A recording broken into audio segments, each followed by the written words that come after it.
are data with a soul. Stories are data with a soul. And the way the human mind works, we need stories. The reason this works is because of biology.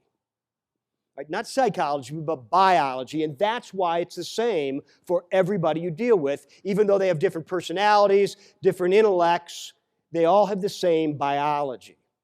If you look at it very, very simply, right, if we take a cross-section of the brain, there's two major regions in the brain. The outer region is the neocortex, and the neocortex is where data analysis resides. That's where logic resides. As we move to the inner ring, that's the limbic system.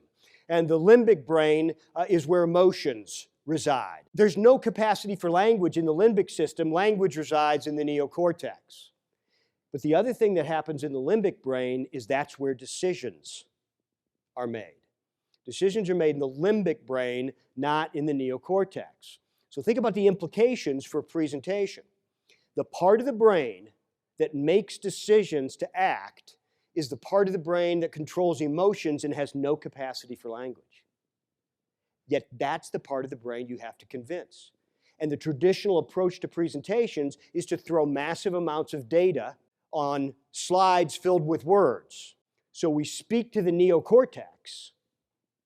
And if we speak to the neocortex and not the limbic system, what happens is people can understand, comprehend, process massive amounts of data that you present. They just don't do anything with it. They just don't act. And so what we have to do is we have to take the opposite. We've got to flip it all around and say, I'm going to present to the limbic system, and yet my data and logic has to be sound, it has to be solid, because these are smart people, right? And they're going to need that to support the feelings that they have about whether this is right or this is wrong.